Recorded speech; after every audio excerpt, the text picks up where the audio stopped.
2024 में श्रेयस अय्यर ने चैंपियन बनाया, उसके बाद उनको रिलीज कर दिया गया केकेआर के द्वारा। लेकिन उसके बाद 2024 में अब तो श्रेयस अय्यर चले गए, लेकिन अब उनको तलाश थी एक ऐसे कैप्टन की जो उनको दोबारा ट्रॉफी जिता पाए। और 2025 में इसी आशा के साथ वो अजिंक्य रहाणे को टीम में लाए थे कि अजिंक्य रहाणे हो सकता है कि भाई उनको एक ट्रॉफी और दिलवा दे, लगातार दूसरी ट्रॉफी। लेकिन हर डिपार्टमेंट में अगर आप देखोगे, उन्होंने बहुत भारी भरकम पैसे दे के अय्यर को लाया था, वेंकटेश अय्यर को, वो भी बिल्कुल फ्लॉप हो गया।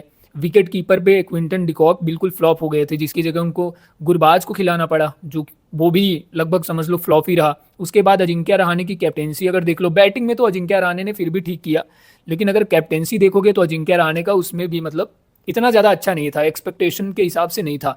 अभी एक बड़ी अपडेट निकल के ये आ रही है कि भाई श्रेयस अय्यर का रिप्लेसमेंट, मतलब अजिंक्य रहाणे को तो बोल नहीं सकते, श्रेयस अय्यर का रिप्लेसमेंट मिल गया है केकेआर में। मतलब 2024 में जो चीज़ श्रेयस अय्यर ने किया था केकेआर के लिए, वही चीज़ ये प्लेयर कर सकता है भाई केकेआर के लिए। तो वो है भाई केएल राहुल। एक अपडेट और ह्यूमर भी बोल सकते हो आप, लेकिन अगर इसमें देखा जाए तो लगभग सच्चाई है। मत क्योंकि सोशल मीडिया पे हर जगह इवन ऑफिशियल से थोड़ा बहुत अपडेट निकल के आया कि केएल राहुल ट्रेड हो सकते हैं दिल्ली से केकेआर में। तो भाई देखो, अगर ये चीज़ है डेस्परेटली, ये अपडेट आ रहा है कि बहुत ही डेस्परेट हैं केकेआर वाले, पूरी फ्रेंचाइजी जो है डेस्परेट है केएल राहुल को कैसे भी करके दिल्ली में लाया जाए।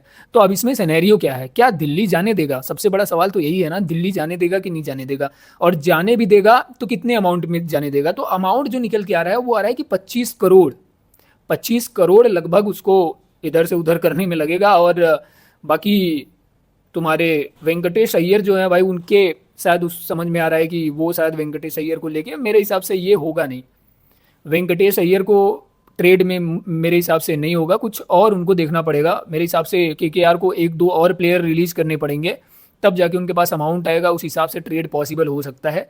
तो देखो, है तो 70 से 60 to 70% चांसेस है कि केएल राहुल भाई जा सकते हैं केकेआर की तरफ। क्योंकि अगर आप देखोगे पिछली बार गुजरात से जब मुंबई गए थे, क्योंकि हार्दिक पांड्या भी ने गुजरात को 2 बार फाइनल में पहुंचाया था, एक बार तो जिताया भी था, उसके बावजूद हार्दिक पांड्या मुंबई में ट्रेड हो गए थे।